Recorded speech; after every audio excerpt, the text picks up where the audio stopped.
मुहूर्त चिंतामणि संस्कार प्रकरण। जात कर्म की चर्चा कर चुके हैं हम और नामकरण की बात आ रही है। और ये जो नामकरण संस्कार है इसकी चर्चा मुख्य ग्रंथकार ने छोड़ दी है, लेकिन टीकाकार ने इसको यथोचित स्थान पर रखा है जिस समय करना चाहिए, क्योंकि यहाँ 11वें-12वें दिन की बात आई है अभी जात कर्म के अनुसार। उसी प्रकार इन्होंने इस संस्कार की चर्चा भी यहाँ कर दी है। तो सूतकांते नामकर्म विधेयम स्वकलोचितम इति, ये नारद का वाक्य है। तो तत्र नक्षत्रादि नियमाभावः नियत काल विहितत्वात्, नियत काल होने के कारण यहाँ नक्षत्रादि देखने की जरूरत नहीं, सूतक समाप्ति के बाद करना चाहिए। और एकादशहिनी विप्राणाम क्षत्रियाणाम त्रयोदशे वैश्यानाम षोडशे नाम मासांते शूद्र जन्मनाम, ये सार संग्रह ग्रंथ का वचन है कि 11वें दिन ब्राह्मणों का, 13वें दिन जन्म से क्षत्रियों का, वैश्यों का 16वें दिन, और 1 महीने बाद आपको 30वें दिन ऐसा करें तो शूद्रों का नाम रखना है। मनु का वचन भी नामधेयम दशम्याम तु द्वादश्याम चास्य कारयेत पुण्ये तिथौ मुहूर्ते वा नक्षत्रे वा गुणान्वते। तो ये नक्षत्र वगैरह सब ठीक होने चाहिए। दशम्याम अतीतायाम एकादशे दिवसे इत्यर्थः, तो यहाँ दशमी निकल के 11वें दिन ऐसा अर्थ ये कर रहे हैं। एतच्च ब्राह्मण विषयम, पर अन्य की बात भी देख लेना चाहिए। और नामकरण में क्या क्या करना है, तो कश्यप का मत है उक्त काले प्रकर्तव्या द्विजानाम अखिला क्रिया अतीतेषु च कालेषु कर्तव्याश्चोत्तरायणी। अगर जो है आपने जो जन्म के समय जो कहा कि सूतकांत में करना है, वो जो जिस दिन में ब्राह्मण आदि के लिए कहा गया उस दिन में नामकरण कर लिया है तो ठीक है।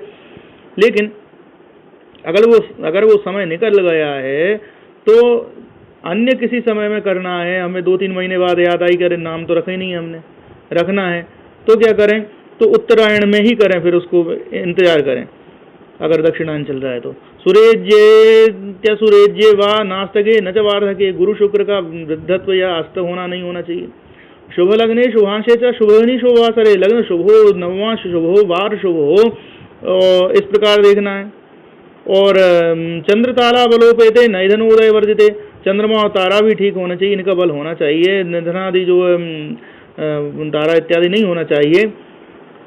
और नैधनोदय वर्जिते का अर्थ ये भी लग रहा है कि भाई जो अष्टम लग्न नहीं होना चाहिए, बच्चे की जो जन्म लग्न है उससे 8वीं लग्न में काम ना किया जाए।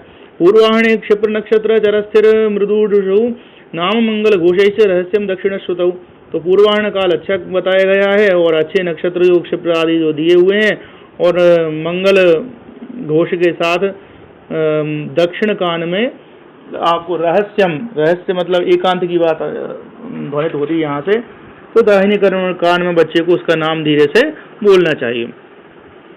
तो इसके अलावा अन्य जो बातें आई कि प्रयोजन क्या है नामकरण का, तो कहते हैं नामाखिलस्य व्यवहार हेतु शुभावहम कर्म सौभाग्य हेतु नामनैव कीर्तिम लभते मनुष्यस्ततः प्रशस्तम खलु नाम कर्म।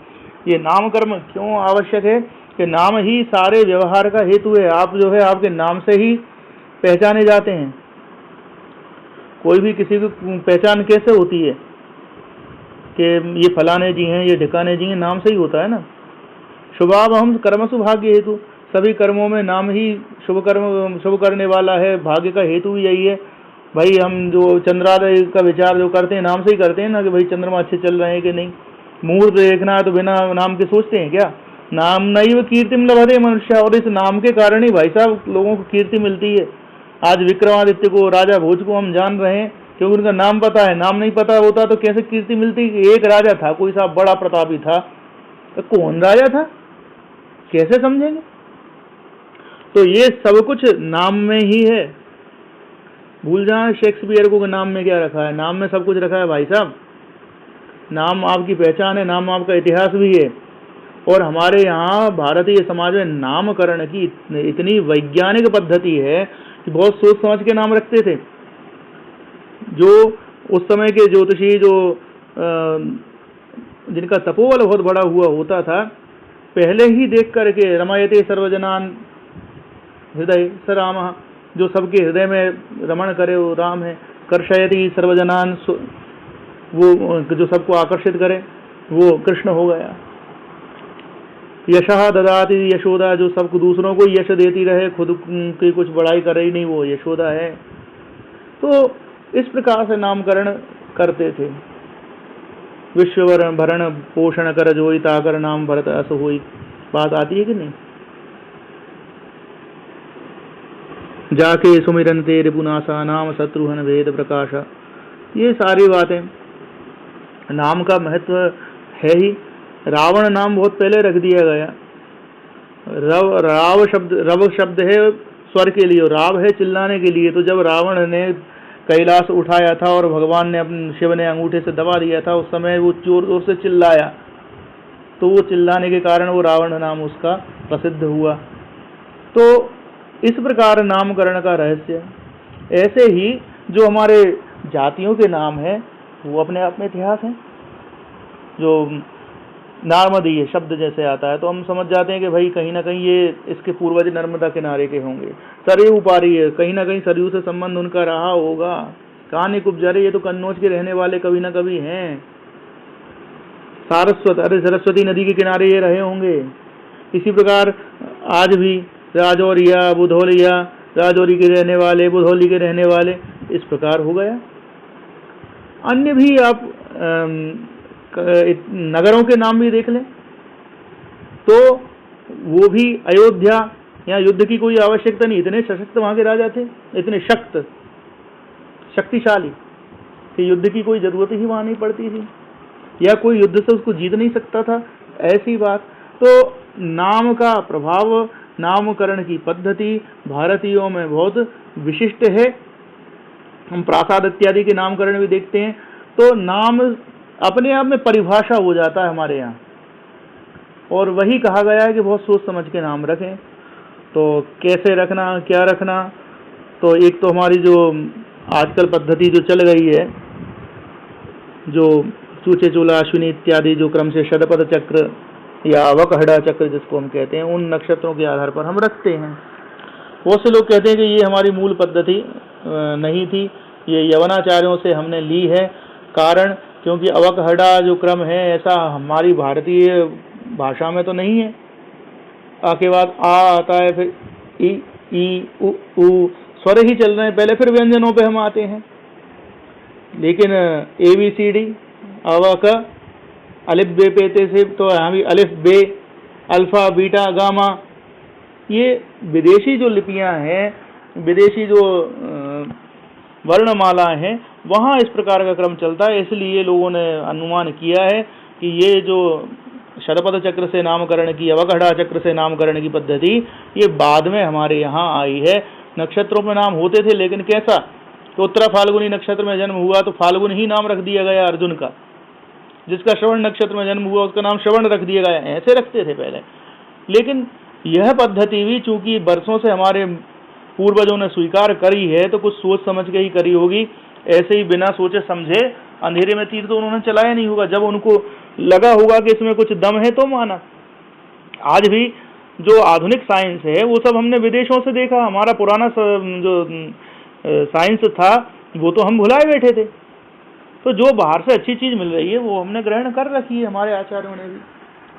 अब इसके बाद नाम में गोपनीयता वाली बात भी कई लोग कहते हैं जन्म नाम तो गोपयेत। तो कुछ लोग कहते हैं कि भाई जन्म नाम का प्रयोग केवल घर के कुछ लोगों को ही पता होना चाहिए, उसको प्रयोग नहीं करना चाहिए, ऐसी बात है। कुल देवता नक्षत्रादि मास संबंधम नाम पिता वा कुर्यान अन्योपि वा कुल वृद्धा। और कुल देवता के अनुसार या नक्षत्र इत्यादि के अनुसार भी नामकरण की पद्धति देखने में आई।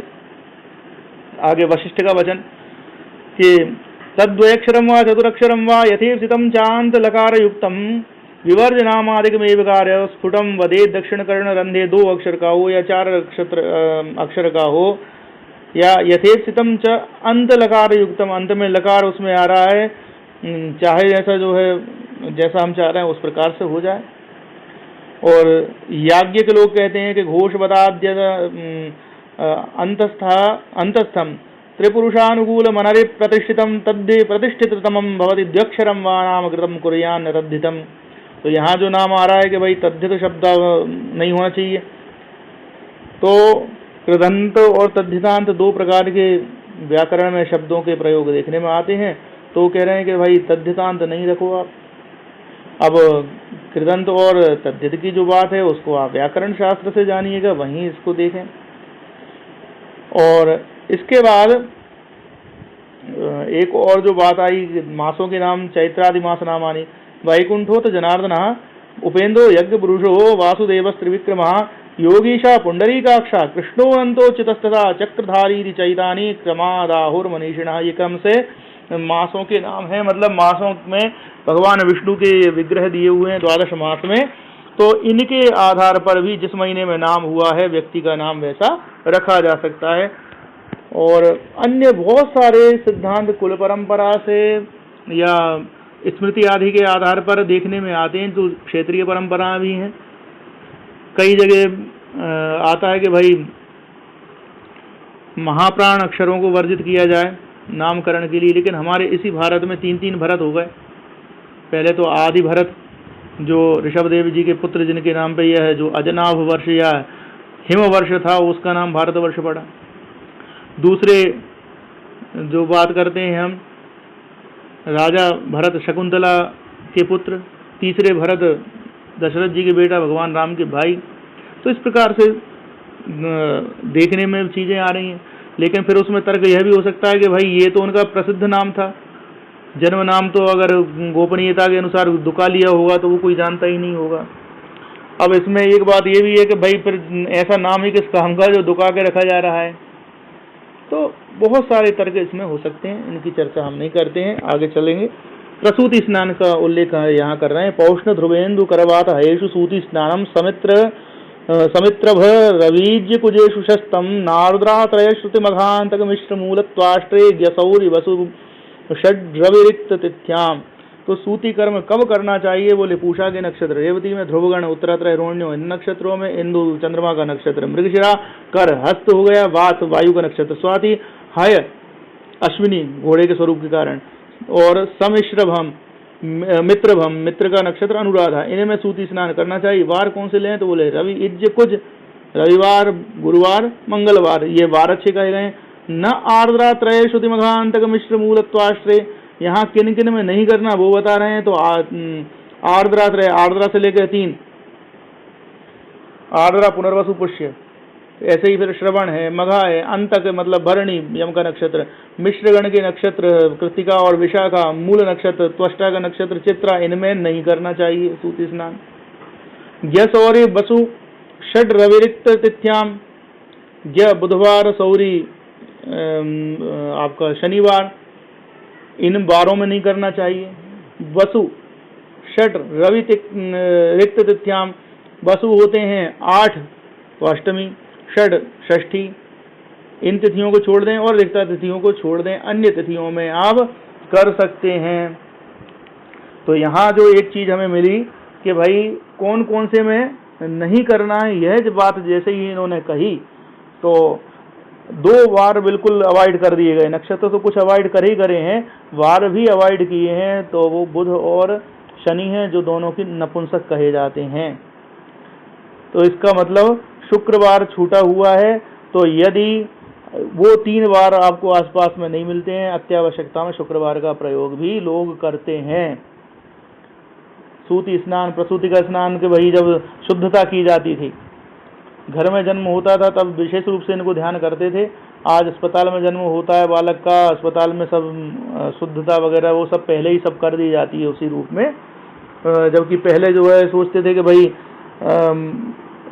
स्नान करने से एकदम से जो है जच्चा बच्चा पे दुष्प्रभाव पड़ सकता है, तो वो कम से कम 3 दिन का अंतर लेकर के चलते थे, और उसमें गर्म ही उसको औषधि युक्त जल पिलाया जाता था, उस बीच में औषधियाँ दी जाती थी, और उसके बाद में सूतकांत में उसको फिर भोजनादि की व्यवस्था की जाती थी। तो ये इसकी बात रही सूतकांत वाली। अब दांत आ रहे हैं, उसका मुहूर्त बता रहे हैं, उसके फलादेश। मासे चेत प्रथमे भवेत् सदशनो बालो विनश्चेत स्वयं हन्यात् क्रमतोऽनुजात भगिनी मात्रग्रजान् द्यादिके षष्ठादौ लभते हि भोग मतुलम ताता सुखम पुष्टताम लक्ष्मीं सौक्ष्य मथो जनौ सदशनो वूर्ध्वं स्वपित्रादिहा। पहले महीने में ही अगर जो है आ रहा है दांत, बालक सदस्य दांत सहित हो रहा है तो स्वयं को नष्ट करेगा वो, इतने जल्दी दांत नहीं आना चाहिए। और क्रमतः और अगले महीनों में अनुजात मतलब अपने भाई के लिए ठीक नहीं है, तीसरे महीने में बहन के लिए ठीक नहीं है, चौथे महीने में दांत का आना माता के लिए ठीक नहीं है, और पांचवें महीने में बड़े भाई के लिए ठीक नहीं है दांत का आना। तो ये द्व्यादि के मासों में मतलब दूसरे तीसरे से लेकर पांचवें महीने तक बात आई। षष्ठादौ लभते ही भोग मतलब अब छठे महीना उसमें दांत आ जाते हैं तो छठे महीने में खूब भोग होगा, भोगों की प्राप्ति बच्चे को मिलेगी। ताता सुखम, सातवें में कहा कि पिता से सुख मिलेगा। आठवें महीने में दांत अगर आते हैं तो पुष्टता होगी। नवें महीने में लक्ष्मी और 10वें में सुख की प्राप्ति होगी। और ऊर्ध्वम स्वपित्रादि, अगर ऊपर के दांत पहले आते हैं तो अपने पिता आदि के लिए वो हानिकारक होगा। ऐसे ही एकादश मास में सुख बाहुल्य इत्यादि की बात टीका में मिलती है। आगे दोलारोहण, निष्क्रमण, अन्नप्राशन और जल पूजा से संबंधित चर्चा हम करेंगे।